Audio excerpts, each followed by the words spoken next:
Witam o poranku. Polityka pieniężna, ropa i nadzieja. Czym żyje rynek? To jest temat przewodni tego wpisu. Oczywiście na samym początku zachęcam do subskrybowania, dodawania komentarzy i dawania lajków, jeżeli uważacie, że te materiały niosą dla Was jakąś wartość. A tych wszystkich, którzy chcą śledzić mój portfel w edycji lutowej, zachęcam do wysłania specjalnej wiadomości. Adres e-mail poniżej, a będziecie otrzymywać wiadomość z informacjami, jak modyfikuję mój portfel w zależności od zmieniającej się sytuacji rynkowej następnego dnia na indeksach giełdowych, na Forexie, na surowcach, na obligacjach, a nawet na Bitcoinie. Zapraszam, zachęcam i zaczynamy.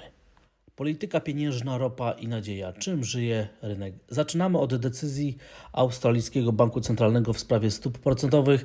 Nie było tutaj żadnego zaskoczenia. O 25 punktów bazowych podwyżki stóp procentowych w momencie tworzenia tego wpisu stało się faktem, więc Australia jest kolejnym miejscem, gdzie podnoszone są stopy procentowe, ale jak widzimy na wykresie jesteśmy bardzo blisko szczytu cyklu podwyżek stóp procentowych. Tak wynika z prognoz nie tylko rynkowych, ale także ekonomistów i tych wszystkich uczestników rynku, którzy własnymi pieniędzmi obstawiają, co się ma wydarzyć w polityce pieniężnej, w polityce monetarnej banku centralnego. I jak widzimy, nie ma tutaj żadnej rozbieżności względem tego, jak inne banki, ważne banki centralne prognozują, gdzie mogą się znajdować stopy procentowe i w jakim miejscu cyklu podwyżek stóp procentowych na całym świecie się znajdujemy. Następny wykres to oczywiście rynek pieniężny dotyczący polityki pieniężnej w Stanach Zjednoczonych i najważniejsza dla nas jest implikowana stopa procentowa. Jak widzimy, dla czerwca wynosi ona 5,11%. I po danych makroekonomicznych ze Stanów Zjednoczonych zwiększyła się ona już o prawie 20 punktów bazowych, czyli rynek wycenia ekstra podwyżkę stóp procentowych o 25 punktów bazowych i oczywiście to jest punkt odniesienia dla nas na oczekiwania przed danymi o inflacji, które poznamy za kilka dni, ponieważ dopiero dane o inflacji ze Stanów Zjednoczonych, dane o inflacji ze strefy euro pozwolą nam ocenić szanse i prawdopodobieństwo kolejnej zmiany na implikowanej stopie procentowej, ponieważ jeżeli faktem będzie przyspieszenie procesów dezinflacyjnych, to oczywiście ta implikowana stopa procentowa jeszcze znowu zacznie spadać. Natomiast jeżeli procesy dezinflacyjne nie będą się pogłębiały, to w takiej sytuacji faktycznie może się stać faktem, że będzie potrzebna jeszcze jedna ekstra podwyżka stóp procentowych praktycznie na całym świecie, zaczynając od Stanów Zjednoczonych. Dla porównania, implikowana stopa procentowa dla strefy euro wynosi ona w swoim piku 3,36 i jak widzimy na podstawie wydarzeń ostatnich dni zwiększyła się o niecałe 10 punktów bazowych, czyli widać jak bardzo wyraźny wpływ fundamentalny ruchu spadkowego na euro-dolarze wynika z zachowania implikowanej stopy procentowej.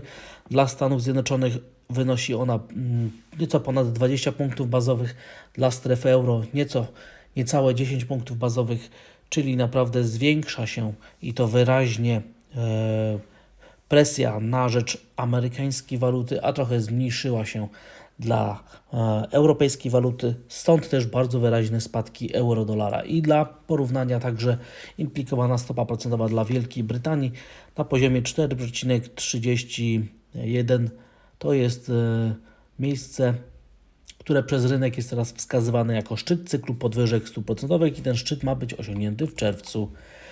I teraz odnośnie ropy naftowej, ponieważ jak pokazuje wykres krótkoterminowy, wczorajsze zachowanie ceny przyniosło nam potwierdzenie i odbicie od wsparcia w rejonie $72, czyli rośnie nadzieja na to, że po pierwsze dojdzie do potwierdzenia znaczenia konsolidacji, z którą mamy teraz do czynienia już praktycznie od listopada, w pasie między $70 od dołu i okolic $80 od góry. Konsolidacja trwa, oś symetrii horyzontu to są okolice $77, gdzie mamy średnią dwusecesyjną na wykresie tygodniowym. I jeżeli ropa naftowa próbuje teraz odbić, jest to taki sygnał, że konsolidacja prawdopodobnie będzie trwała dalej, a uzasadnienie odbicia płynie z Chin, ponieważ tutaj inwestorzy na całym świecie uzasadniają próbę odbicia ropy naftowej tym, że otwiera się chińska gospodarka i to ma powodować dodatkowy popyt. Plus oczywiście cały czas pamiętamy, że Amerykanie w rejonie $70, być może nawet w okolicach $72, zaczynają odnawiać swoje strategiczne zapasy ropy naftowej i też ten dodatkowy popyt ze strony Amerykanów może prowadzić do tego, że ropie naftowej będzie niezwykle trudno przełamać poziom $70. Dlatego też scenariusz bazowy jest taki, że będziemy świadkami kontynuacji konsolidacji między tymi dwoma poziomami, które wcześniej zarysowałem. Także pewnego rodzaju nadzieja popytu na ryzyko jest właśnie związana z tym, że otwarcie Chin będzie stymulowało wzrost gospodarczy i ropa naftowa na to już reaguje. Ale czym żyje rynek? Ponieważ nadzieja nie tylko płynie z ropy naftowej, natomiast przede wszystkim płynie z zachowania indeksów giełdowych na Wall Street. Wczoraj w popołudniowym komentarzu mówiłem o tym, jakie ważne jest wsparcie w rejonie 4100 punktów na indeksie Standard & Poor's. I okazało się, że to wsparcie zostało obronione, więc sytuacja techniczna cały czas, nawet w krótkim terminie, faworyzuje scenariusze prowzrostowe. Zwłaszcza, że jesteśmy naprawdę bardzo daleko od najważniejszego wsparcia w rejonie 4000 punktów, gdzie mieliśmy, przypomnę, linię Bessy o rocznej historii oraz średnią 200-sesyjną na wykresie dziennym. Dlatego też, jeżeli indeks giełdowy nie chce spaść poniżej poziomu 4100 punktów, to naprawdę faworyzuje on scenariusze bardzo optymistyczne dla giełdy i dyskontuje, że amerykańska gospodarka będzie raczej zaliczała miękkie lądowanie, a nie jakąś twardą, długotrwałą recesję. I bardzo podobnie jest na niemieckim indeksie, gdzie odpowiednikiem poziomu 4100 punktów dla Standard & Poor's był poziom 15300 i tutaj także w bardzo ładny sposób udało się obronić to wsparcie, więc także giełda w Europie, najważniejsza giełda, czyli reprezentowana tutaj przez indeks DAX, faworyzuje scenariusze prowzrostowe i spodziewam się kontynuacji ruchu w górę, ponieważ sytuacja techniczna taki scenariusz faworyzuje i będzie tak do czasu właśnie przełamania poziomu 15300 punktów. Jeszcze raz także przypomnę to, co zarysowałem w komentarzu popołudniowym wczorajszym, że rynki rozwinięte zaczynają zachowywać się znowu lepiej niż rynki emerging markets. Natomiast na to należy także zwrócić uwagę, że mamy najniższą korelację dodatnią między indeksem Nasdaq a Bitcoinem od ponad roku i warto zwrócić na to uwagę, na rozbieżność zachowania się rynków ryzyka. Rynku w tym wypadku giełdowego i najbardziej popularnej kryptowaluty. Natomiast to, na co należy zwracać uwagę, mając na uwadze inwestowanie na rynku akcji, o czym także mówiłem podczas wczorajszego wpisu popołudniowego, zachęcam do tego, żeby do niego wrócić. Tutaj w prawym górnym rogu jest do niego odnośnik. To zachowanie amerykańskiego indeksu technologicznego i generalnie giełdy amerykańskiej versus zachowanie amerykańskich obligacji.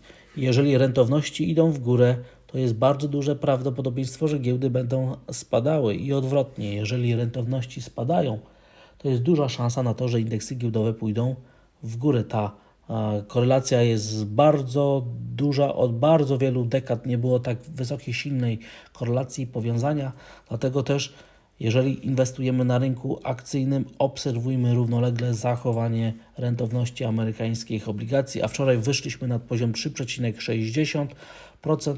Na wykresie widać miesięczną formację podwójne dno, a ona naprawdę straszy popyt na ryzyko, dlatego też nadzieja na to, że indeksy giełdowe wrócą do wzrostów jest ograniczona i oczywiście wiąże się z tym, co się będzie działo na rentownościach amerykańskich obligacji, czyli na rynkowej stopie procentowej.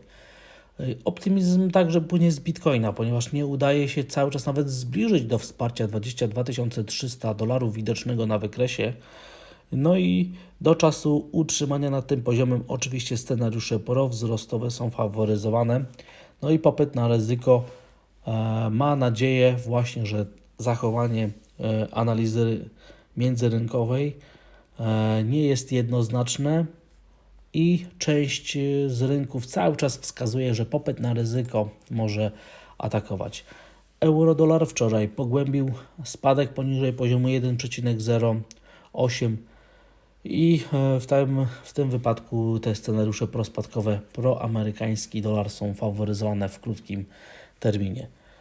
Obserwujemy także zatrzymanie na cenie złota, ale oczywiście brak powrotu nad poziom $1900 faworyzuje jednak te scenariusze prospadkowe. Tutaj korelacja między zachowaniem złota a zachowaniem amerykańskiego dolara jest kluczowa, niezwykle, naprawdę istotna i te rentowności amerykańskich obligacji, które idą w górę, także faworyzują spadki ceny złota, ponieważ jeżeli inwestorzy mają do wyboru dwie inwestycje, które teoretycznie wiążą się z bezpieczeństwem, czyli inwestowanie w złoto albo inwestowanie w amerykańskie obligacje, to oczywiście zamiast inwestowania w złoto wybierają inwestowanie w amerykańskie obligacje. Dlaczego?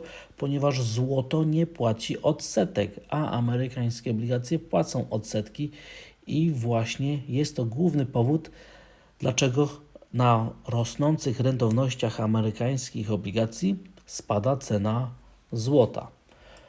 Na rynku surowcowym złe sygnały płyną także z zachowania ceny miedzi, ponieważ wczorajsza sesja potwierdziła spadek poniżej psychologicznego poziomu $9000 i to naprawdę jest zła wiadomość i pewnego rodzaju niepokój wprowadza dla inwestorów zakładających wzrost indeksów giełdowych, więc tutaj nadzieja jest zdecydowanie mniejsza. I teraz chciałbym przejść do rynków rozwijających się, emerging markets, z powodu tego, że polityka pieniężna, rosnące implikowane stopy procentowe, presja na amerykańskiego dolara w naturalny sposób powoduje presję na to, żeby pozbywać się rynków emerging markets. I ten wykres, który teraz jest w tle, bardzo ładnie pokazuje powiązanie między zachowaniem indeksów walut rynków wschodzących, między innymi złotego, a zachowaniem amerykańskich obligacji, co pokazuje, że jeżeli te rentowności spadają, to rośnie presja na waluty typu złoty, a jeżeli rentowności rosną amerykańskich obligacji, to występuje presja na to, żeby pozbywać się walut takich jak złoty. I ta korelacja, jak widzimy, jest tutaj największa od bardzo wielu lat. Bardzo dobrym przykładem jest zachowanie meksykańskiego peso, które bardzo wyraźnie traci w ostatnich dniach i to zachowanie jest wprost analogiczne do zachowania euro złotego czy też dolar złotego. I jak widzimy tutaj na wykresie, euro złoty ma potencjał ku temu, żeby się troszeczkę ruszyć, żeby zwiększyć zmienność, która w ostatnich dniach wyraźnie zamierała, a każde przejście teraz poziomu 4,75 będzie zwiększał prawdopodobieństwo jakiegoś wyjścia nawet na poziom 4,80. Patrzymy na zachowanie polskich obligacji, ale w tym wypadku tutaj wygląda na to, że cały czas rynki uważają polskie obligacje za niezwykle atrakcyjne.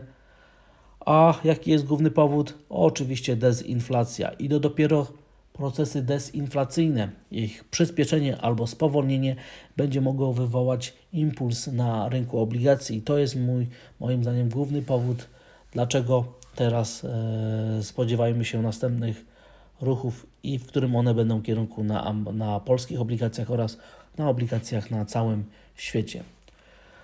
Kolejny ciekawy wykres, polska premia za ryzyko, czyli różnica między rynkowymi stopami procentowymi w Polsce i w Stanach Zjednoczonych jest najmniejsza od wybuchu konfliktu zbrojnego na Ukrainie rok temu, czyli mamy tutaj taką